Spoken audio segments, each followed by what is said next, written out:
Good afternoon. Hello, and welcome to the weather update. It's around 3 o'clock on October 28th, 2019, and unfortunately, just as I expected, we're stuck in clouds today. As you can see here, we just got lots of clouds across our area. Maybe a little break right over part of Suffolk County, but for most of us, we're dealing with mostly cloudy to overcast skies.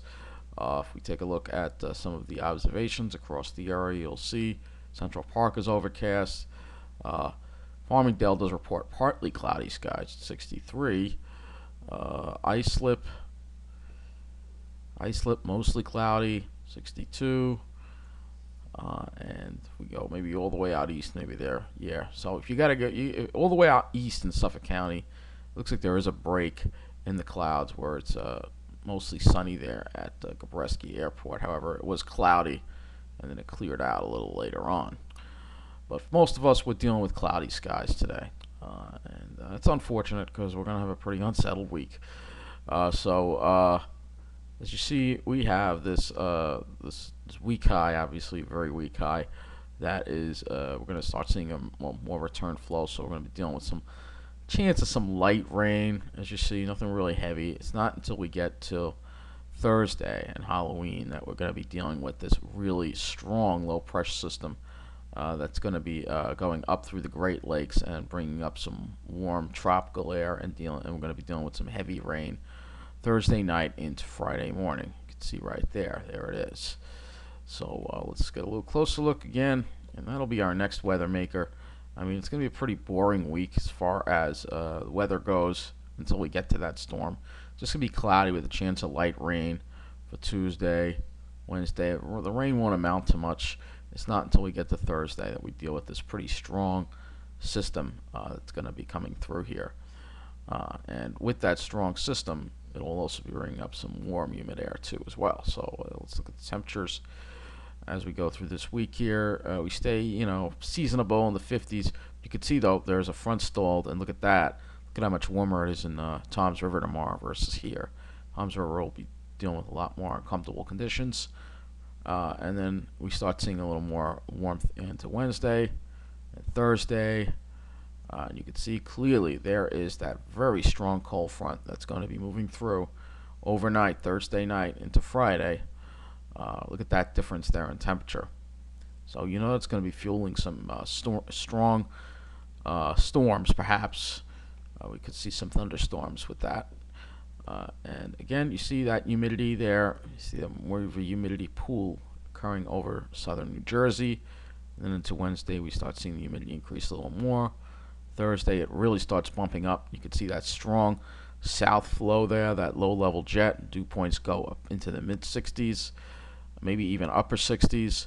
And then here comes that front, and then boom, it does come through overnight. And then look at that. It's already through around 8 a.m. on Friday. So it will be, at least it's quick moving, so it'll be a quick shot of rain, but it could be a heavy shot of rain. So let's go look at the accumulated total accumulated precip.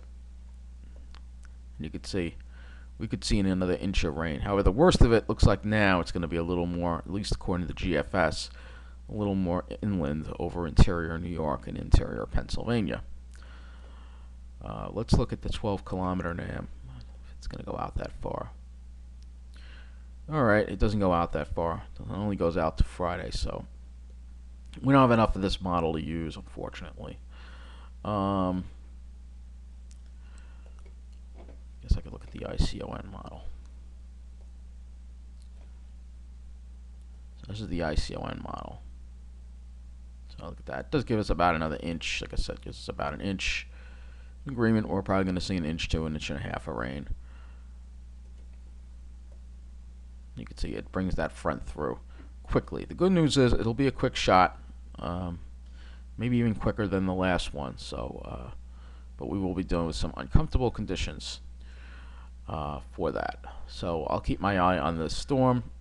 It's just a brief weather update, not too much to talk about.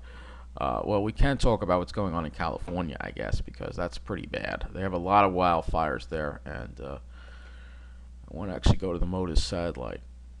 I don't think we have an image for California today, but I'll show you yesterday. And in addition to the power shutoffs. They're having some huge wildfires here. You can see, look at this on the satellite. This is the Kincaid fire here. It's huge. This was started by PG&E, despite them shutting off the power. There was one power line that was active, and they're really going through a lot right now with these fires. They have a lot of spot fires that are popping up ahead of this fire here, so there's more than one fire going on, and it's pretty bad.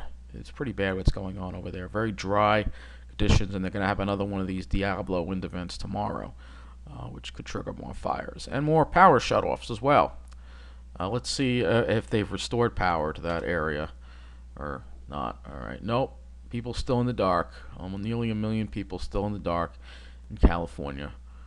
Pacific Gas and Electric here. Still nearly a million people in the dark. Look at this. I mean, you have complete almost, and this is very bad because people can't get information. When you shut off the power, people can't get information on what's going on with the fires. You're putting people's lives in danger by turning off the power. And this is just, like I said, this is completely unacceptable what's happening. And I mean, the state needs to be doing something about this. They're not doing enough about this.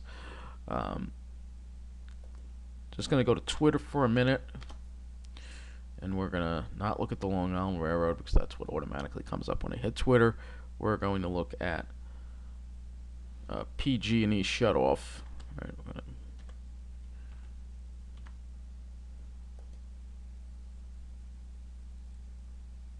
so it's, this California is growing overnight. So, oh boy, this is not good.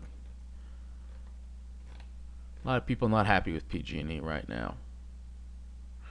So they're greedy. They turn off the power, and when this is going on, so people can't get information on these fires that are going on. Just put fires. You'll see what I mean. So power lines may have started 2 wildfires. So their grid is in terrible shape. Terrible shape. All right, let's see. California fires. So you get some more information here.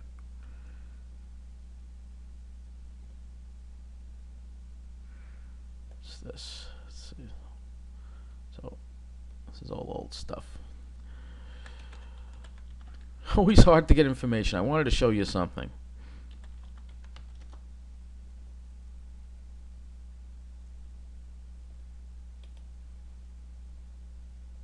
Yep, 0 response from Trump. Yep. And the mass media is kind of ignoring it too. They're not really talking about this. So dangerous fire conditions. This is really where the this governor here, Newsom, he's a jerk too. He's one of those, one of those people. You know what I'm saying? So these are all these fires, but I want to show you where there was a fire yesterday, right along a bridge. So I'm going to show you this.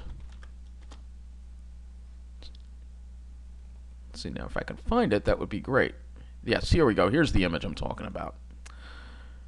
It doesn't really let me make it larger for you, but take a look at this. We'll have to do it this way.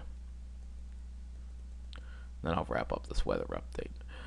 So look at this. This fire came close to a bridge. Thank God no one was hurt by this fire.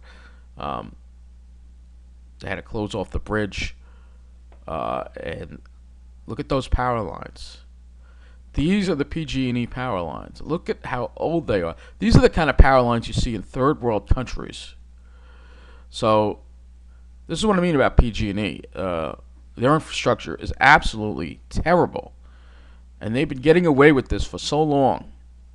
And so now, because they know their infrastructure is terrible, they're just shutting off the power because they know it's going to start more fires.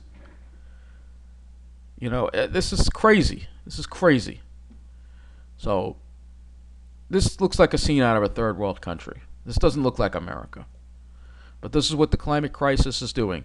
And then you combine that with Terrible government, California, along with absolutely terrible utility, PG&E, and this is what you get. So with that, that wraps up this weather update. I'm going to try to keep you posted on this California wildfire situation because this is really getting out of control really quick, and just another disaster, another climate disaster. This is what we have to look forward to now as we undergo this climate catastrophe going on across the globe. So with that, that wraps up this weather update. Thank you for watching.